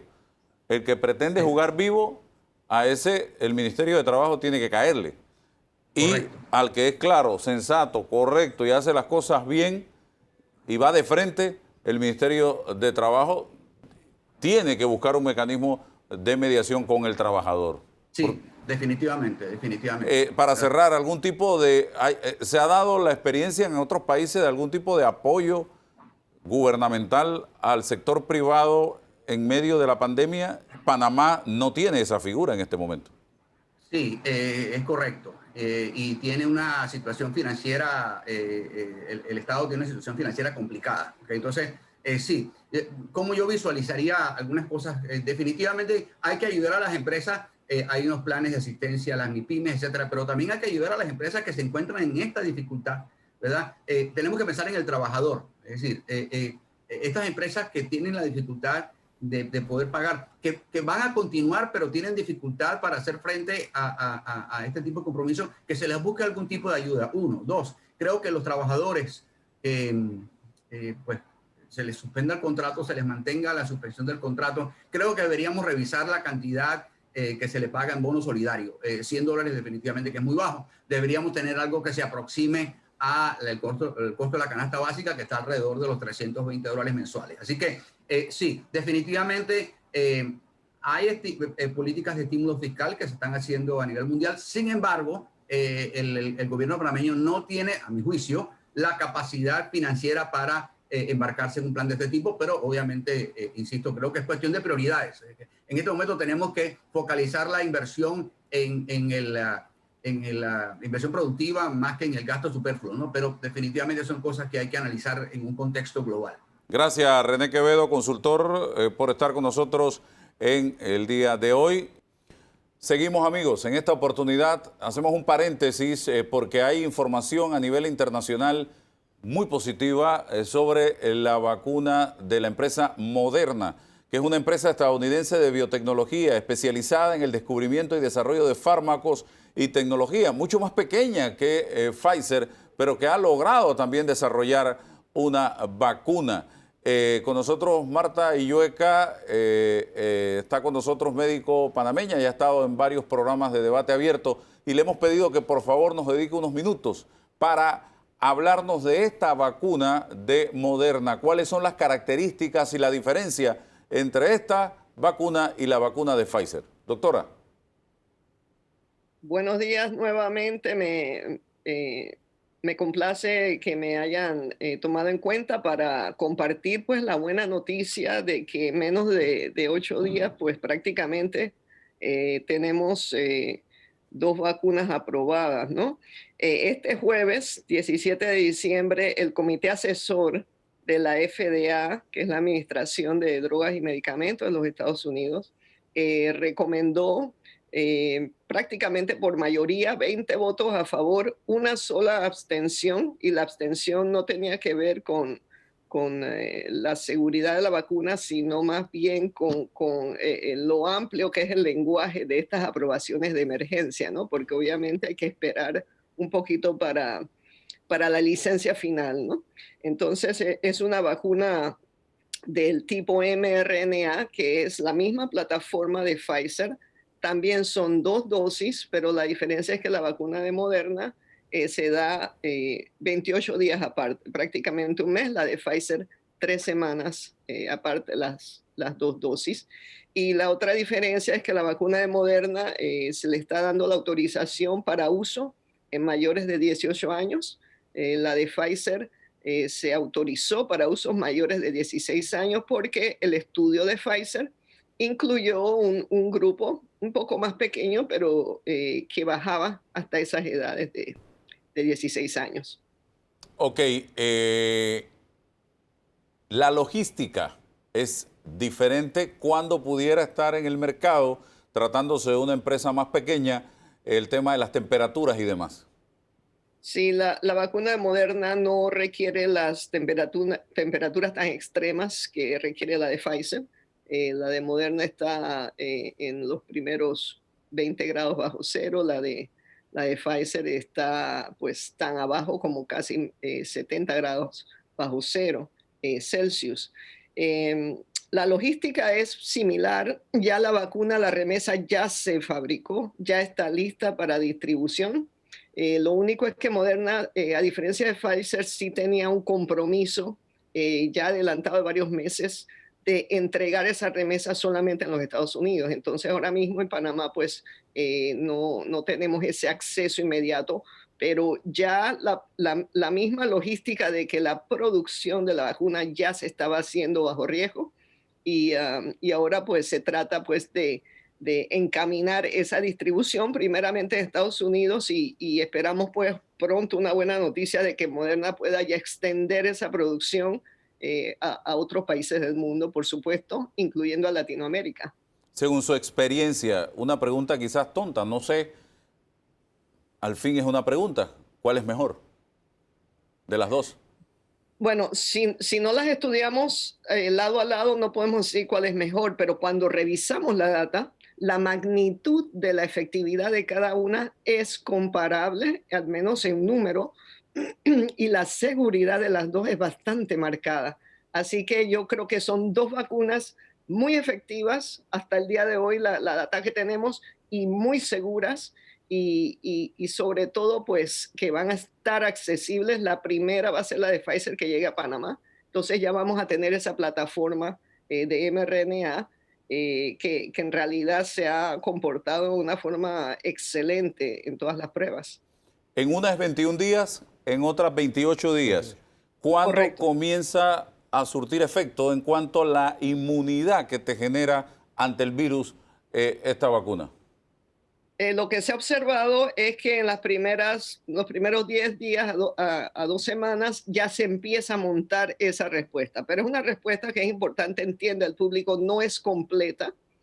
Se ve completa ya después de la segunda dosis, más o menos de 7 a 10 días después de esa segunda dosis, pero la vacuna empieza a trabajar inmediatamente, esas primeras 1 o 2 semanas ya empieza el cuerpo inmediatamente a fabricar sus anticuerpos y sus células de inmunidad para comenzar ya a defendernos de la enfermedad.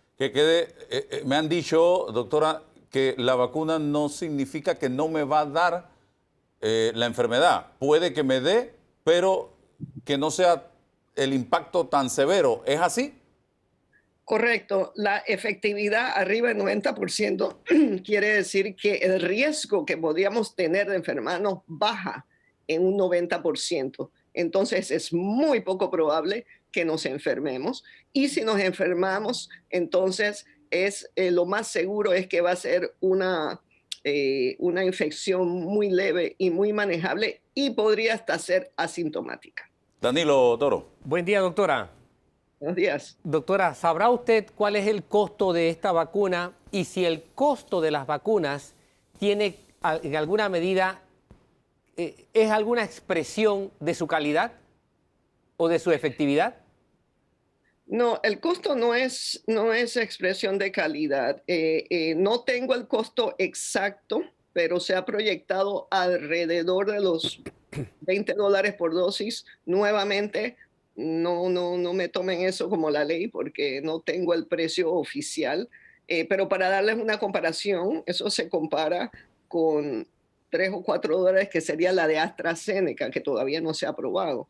Entonces, tenemos pues allí un punto, ¿no? Pero puede ser reflejo de la tecnología. Es una tecnología que aunque se ha estudiado por 20 años, ahora es que se ha aprobado para uso en una vacuna de los humanos y las nuevas tecnologías cuestan y también pues esta preparación de estas compañías por tantos meses por su cuenta y bajo riesgo también cuesta.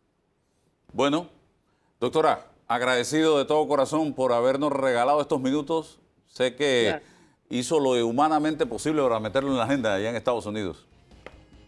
Vamos al cambio.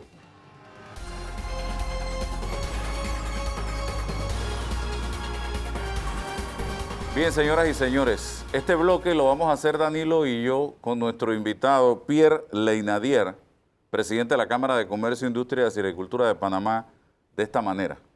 ¿Y por qué lo hacemos de esta manera? Para intentar de mandar un mensaje a la población panameña de que tenemos que andar así ahora por la calle, señoras y señores. Y en nuestros lugares de trabajo también tenemos que estar así. Usted tiene que escoger, porque el virus no te avisa, oye, a Danilo le va a dar suave, pero a Álvaro le va a dar duro y lo va a mandar al hospital. No, esto es una lotería y no sabemos cómo nos va a pegar. Entonces es mejor evitarlo. Y estas son las herramientas para evitarlo. Aquí está el alcohol, aquí está la mascarilla y aquí está la careta, como usted quiera llamarlo, pantalla facial. Entonces, señor Pierre Leinadier, ustedes han estado en la calle promoviendo desde hace rato la utilización de estos insumos para frenar el avance del virus. Este es un muro que le ponemos al virus, señor Leinadier. Buenos días, Álvaro. Buenos días, Danilo. Y gracias por la invitación. Buenos días también a todos los televidentes. Estoy aquí en la sede de la Cámara de Comercio, precisamente también haciendo uso de la mascarilla y la pantalla, porque para llegar a la Cámara tuve que movilizarme y como tú dices, es importante mandar este mensaje porque desafortunadamente estamos viviendo las consecuencias de, por un lado, la falta de disciplina en el cumplimiento de lo que sabemos son los elementos más contundentes para reducir el contagio. Y por otro lado, las malas decisiones tomadas hace meses que impactan lo que estamos en capacidad de hacer hoy. En las últimas semanas ha prevalecido, francamente, un decepcionante comportamiento social generalizado que no lo podemos atribuir a la falta de educación, porque estamos viendo una falta de conciencia en todos los estratos sociales. Y hacemos un llamado de atención y apelamos a toda la población a que haga uso de las medidas básicas de bioseguridad. Por otro lado, la decisión meses atrás de establecer un cierre prolongado en la mayoría de las actividades económicas, algunas por más de 6 meses, tuvo un impacto devastador en el tejido empresarial y laboral, especialmente a nivel de la micro, pequeña y mediana empresa, y evidentemente afectando empleos, lo cual pone a la economía en un nivel de fragilidad en estos momentos donde una cuarentena prolongada sería terrible. Señor Leinadier, el Ministerio de Trabajo y Desarrollo Laboral esta semana hizo anuncios importantes en relación con los contratos suspendidos, poniendo una especie de calendario que va desde enero hasta junio. ¿Cómo afecta o beneficia esto a el sector empresarial que en este momento está pasándola bien difícil y que realmente no sabe si va a lograr sobrevivir a esta crisis sanitaria? No, primero que todo, frente al empeoramiento de los indicadores de salud y tomando en cuenta que nosotros hemos estado conversando desde hace semanas solicitándole al Ministerio de Trabajo que se pronunciara con relación al tema de los contratos, la suspensión de contratos laborales, ya que la ley 157 vence el 31 de diciembre.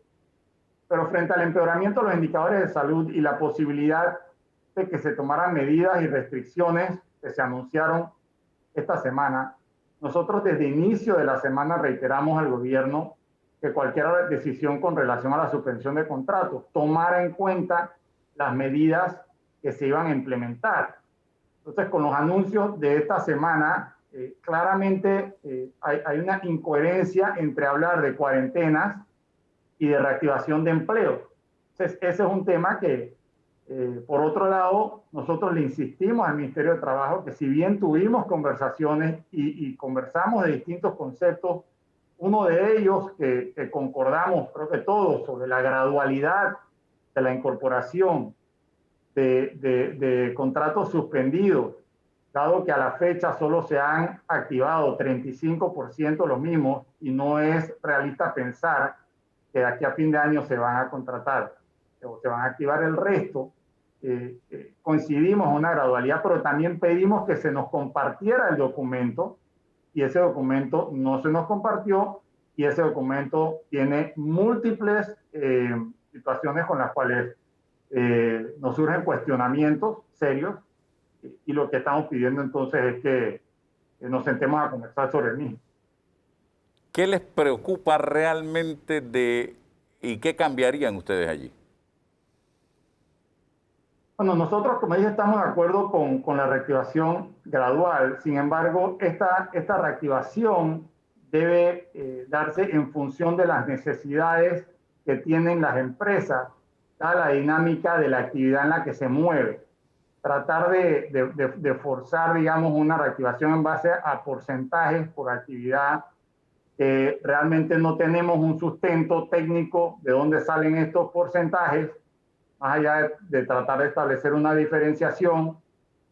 Son múltiples afectaciones en una inmensidad de distintas empresas. Es difícil tratar de encajarlas todas en 4 o 5 bolsas como se ha tratado de hacer.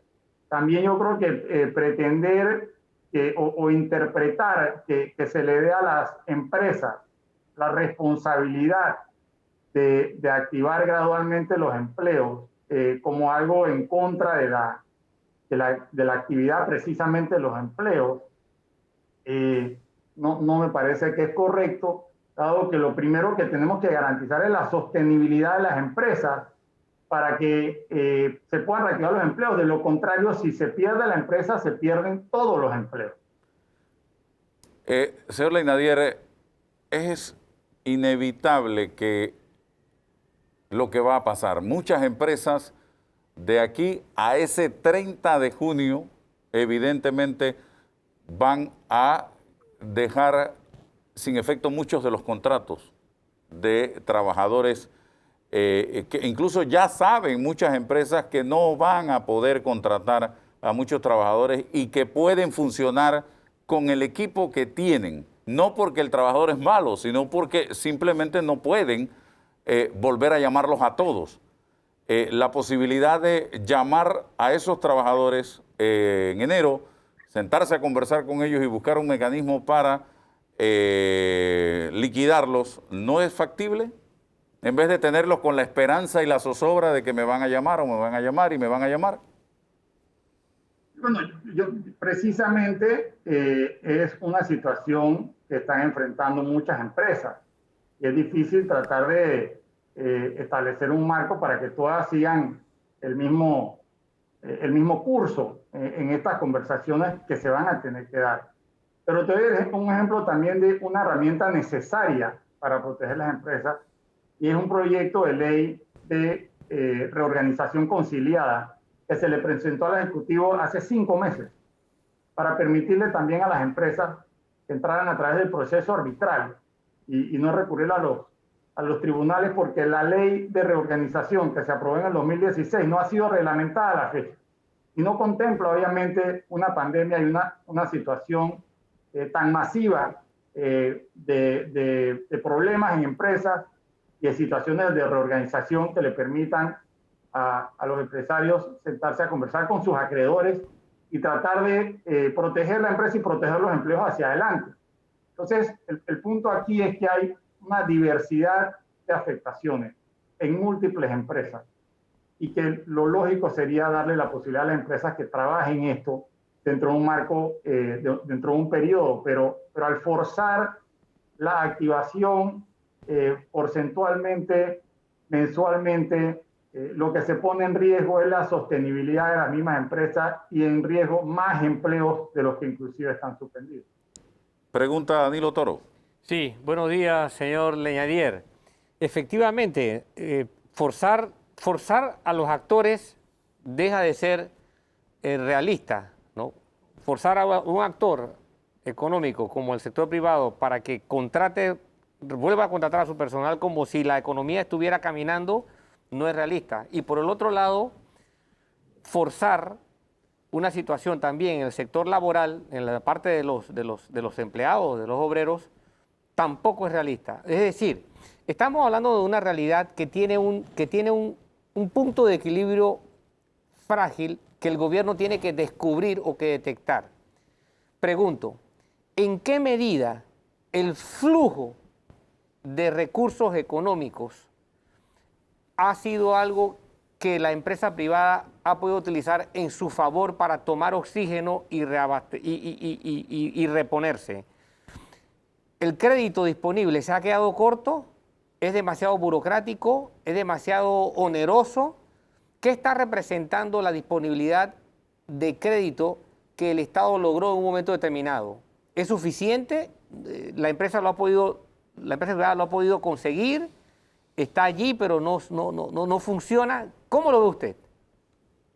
Yo creo que ahí hay dos aristas, una la privada y otra la pública. La banca privada claramente frente a una situación económica compleja tanto para ellos como para sus clientes ha estado más aprensiva en otorgamiento de crédito, además con una moratoria que se estableció en su momento por 6 meses, creo que la única que ha habido también en la región, y eso ha producido una caída en los desembolsos de crédito del sector de la banca privada o del sistema bancario en general de alrededor del 50% en los primeros 10 meses del año. O sea, que había una contracción de crédito importante de parte del sistema bancario. Y si esa cifra, que está alrededor de 10.000 millones, la contrastamos con los créditos disponibles para la pequeña y mediana empresa que se han conseguido y que es un trabajo que le reconocemos al Ministerio de Economía y Finanzas, pero estamos hablando de un monto de 150 millones de dólares, que imaginemos que todo se hubiera repartido. El hueco contra una caída de 10.000 millones del sistema es enorme. Así es. Por otro lado, vemos como en otros países donde se están tomando quizás medidas un poco más restrictivas recientemente frente a las segundas o terceras olas. Los países en Europa, por ejemplo, tenemos que los gobiernos han cubierto 100% o casi todo el salario de los empleados que por decisión del gobierno se obligó el cierre de las empresas donde laboran, cosa que el gobierno de Panamá no puede hacer, pero pudiera hacer más de lo que ha hecho. Por ejemplo, aumentar el apoyo del Plan Panamá Solidario, que podemos decir ha sido financiado con deuda que pagamos los contribuyentes. Y ahora, en vez de ir a contratar más deuda para aumentarlo, hacer un sacrificio como bajar la jornada de todo el sector público a un porcentaje y con ese ahorro pagar un porcentaje del salario de los empleados que han estado suspendidos. Entonces, esas son las medidas que no hemos visto acá y que en otros países sí hemos visto, y que podemos pensar que hay otros países que tienen más recursos y la posibilidad de imprimir dinero, pero aquí todavía hay medidas de sacrificio que se pueden hacer que no se han hecho. Esa medida que usted plantea, casualmente ayer conversaba con una colega periodista de Costa Rica y me decía que ellos la están implementando. Hay dos tipos de bonos que está dando el gobierno de Costa Rica. Uno para el que no trabaja y otro para el que trabaja y está en media jornada o con contrato suspendido. Me estaba explicando la colega, así que le tomo la palabra en ese sentido. Señor Leinadier, aquí hay una situación también. ¿Cuál es su opinión? El juega vivo de un sector empresarial, de un sector de los empresarios. Muchos han incluso cerrado y no les han avisado siquiera a los trabajadores, o ni siquiera le comunicaron que tenían contrato suspendido, como dice la norma del Ministerio de Trabajo.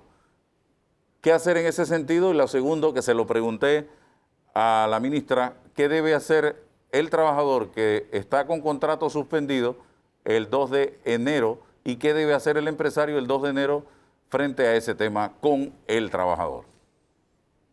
El camino en ese sentido, Álvaro, es claro, y tanto para los que incumplen con la ley a nivel ciudadano como por las empresas, tanto en el tema de bioseguridad y las medidas que sabemos son las contundentes para reducir el contagio, y es que se debe aplicar la ley.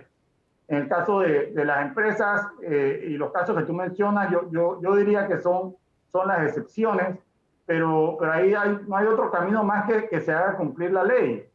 Si el decreto se mantiene vigente, tenemos una ley 157 que vence el 31 de diciembre, entonces ese no es un documento al cual nos podemos o seguirle, digamos, lo que se establece en la ley. Ahora tenemos un decreto que tiene serias falencias y contradicciones que nosotros vamos a presentarle al ministerio y que queremos sentarnos a ver que se corrijan. Y a partir del 1 de enero lo que se tiene que dar es algún tipo de reactivación gradual, que lo que nosotros proponemos es que se pueda hacer a nivel de las empresas en función de la necesidad que tienen, sin otorgar privilegios a empleados en particular sobre otros, sino en base a la necesidad operativa que tenga cada empresa en función de la dinámica que se está desarrollando en su actividad, que no es la misma, porque todos reconocemos aquí que el sector turismo está muy afectado, mientras quizá el sector industrial o el sector primario, como se han establecido, quedan muy pocos trabajos suspendidos o contratos suspendidos. Un mensaje final, se nos acabó el tiempo. Jean-Pierre Leinadier, presidente de la Cámara de Comercio, Industrias y Agricultura de Panamá. Sí, bueno, nosotros creo que el mensaje final es que, como anticipamos, estamos frente a una crisis no solo de salud, sino también una crisis económica.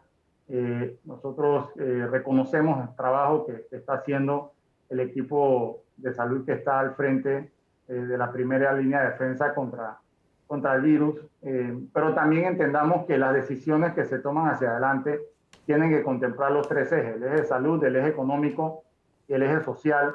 No van a ser decisiones fáciles. Yo creo que el presidente está haciendo su mejor trabajo en tratar de conseguir toda la información disponible para tomar esas decisiones, y nosotros como sector privado cumplimos con darle todo nuestra retroalimentación y la información que tenemos del lado de acá para que en efecto se tomen esas decisiones y que no se cumplan, que no se repitan los mismos errores que se han hecho anteriormente. Gracias, señor Jean-Pierre Leinadier, por estar con nosotros aquí en Debate Abierto Dominical. Se nos agotó el tiempo, estimados amigos. No sabemos qué vaya a pasar. Vale la pena darle un saludo de Navidad a todo el pueblo panameño. A todo el pueblo panameño. Y qué mejor forma de celebrar estas fiestas de fin de año que protegiendo lo más valioso que tenemos en cada uno de nosotros, que es nuestra salud, estimados amigos, y la de nuestros seres queridos. Cuídese, cuídese y cuídese. Gracias. Excelente fin de semana.